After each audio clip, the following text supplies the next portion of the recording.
Gintama is the greatest comedy of all time. Put this up against anything, and you will find that Aiden-chan is right. However, not only is Gintama funny, Gintama is inspirational, dark, adventurous, dare I say revolutionary, a groundbreaking step in the realm of comedy that has yet to be explored aside from this masterpiece. This is an adventure waiting to happen, and I am here to guide you. For starters, this is the funniest show I have ever seen, and that is among other shows like The Simpsons, Family Guy, and Futurama. These famous pillars of the comedy game that have existed for decades, they have brought families to the TV screen time and time again, but they pale in comparison to the sensation that is Gintama. It's not just me that's saying this either. Ask the millions of people that hold this show in high regard. Now, what makes something funny? To me, there are three forms of humor: spontaneous humor, relatable humor, and setup humor. There are probably much more scholarly titles for these, but this is what I think. Firstly, relatable humor. This shit is complete garbage. It's like your typical English teacher humor.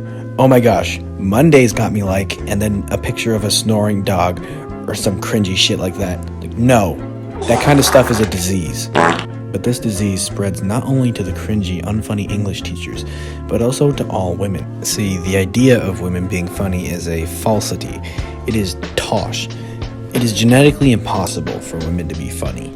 Look at this female comedian. I read too many of those signs he's cheating articles. Have you read those? They're all the same. Just like, oh, did he buy you flowers?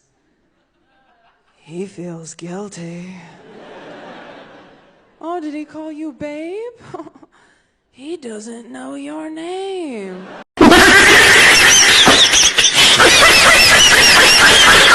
The idea of something being relatable shouldn't be regarded as humorous, just as a tool in conversation. That leaves two forms of humor: setup humor and spontaneous humor. These are funny and actually good. Let's start with spontaneous humor. This is when somebody says or does something unexpected that catches the audience off guard. Now let us assess this highly intelligent meme. I got a pizza here. Oh! My ears burn.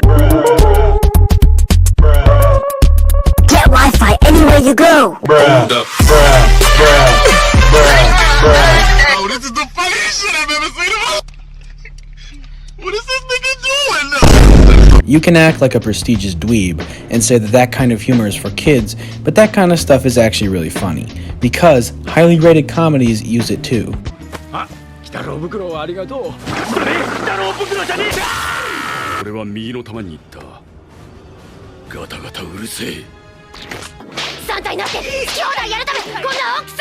Lastly, we have setup humor. This is where the thinking and the big brain plays come in, because it takes a lot of skill to be this funny. Whenever I go to CVS now, I don't use the self-checkout. I go right up to the cashier with whatever I'm getting. I was there the other day. I was buying butt wipes. I handed them over to the cashier, and she goes, I don't know if you know, but we now carry cucumber-scented butt wipes. And I was like, wow, thank you so much for telling me, because up until this point, I've been wiping with an unscented butt wipe and shoving a cucumber up my ass after. Yummy. That was the good stuff.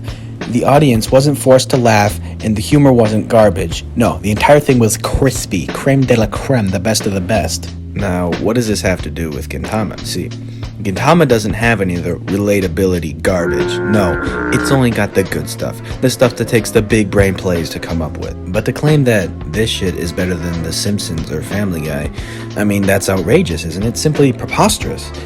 Well, calm down, you Thimbleton swine. You see, I view a show or a skit on how funny it is by how it made me feel. Same goes for something dramatic. It's all about the feels. And let me tell you, it was perfect. Perfect. Everything, down to the last minute details. I laughed every single episode at least once. Now that sounds pretty average, but the astonishing part is that I watched this show alone. That means every time I laughed, I would do it out loud and sound like a little creep in the next room over, like cookie, cookie, cookie, And I think that if a show can make you laugh out loud when you're alone, then it is truly funny.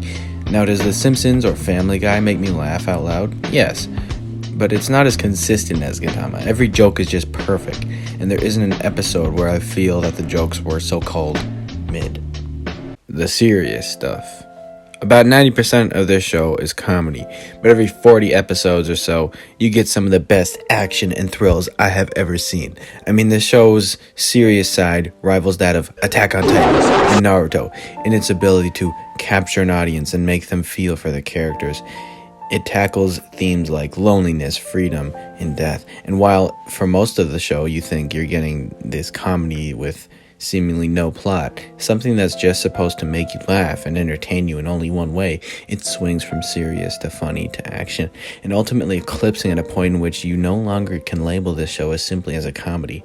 No, there is something more to this. It's special. It's a once-in-a-lifetime kind of show.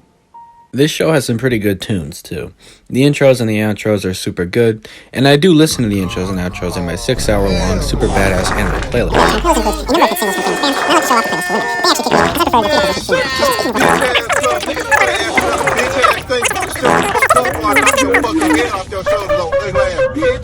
Now, regardless of how much of a badass I am, the soundtrack for this show is actually very good. When the show is goofy, the tunes are goofy. When it hits action time, so are the tunes.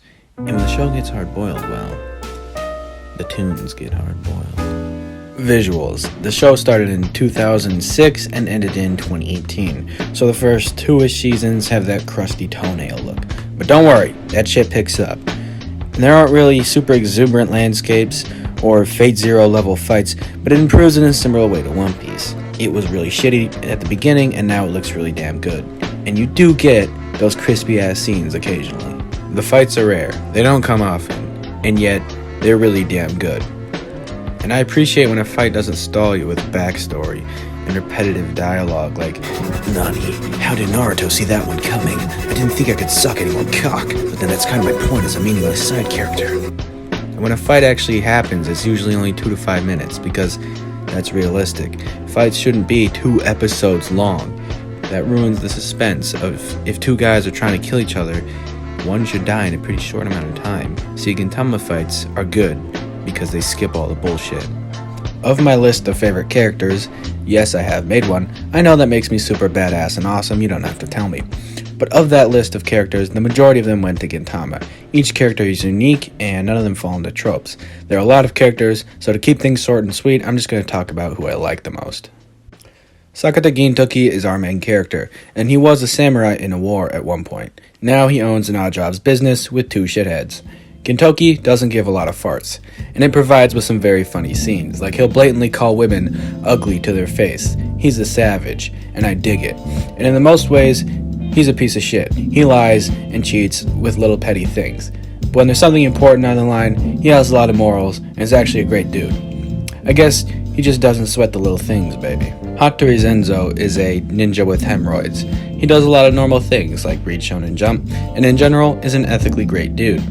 When he's not doing awesome ninja stuff, he's bleeding out of his asshole, and I dig that shit.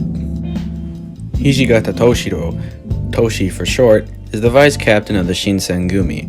They are the popo. He smokes a lot and is a very serious guy. And because of that, when funny shit happens to him, it's extra funny. Like this one episode when every character's gender gets flipped and he ends up being a super fat lady. Okita Sogo is the 1st Division commander of the Shinsengumi, the popo. He is a bit of an edgelord too, and is into some pretty kinky shit. He doesn't care about much and always carries around his trusty rocket launcher to fire at innocent civilians.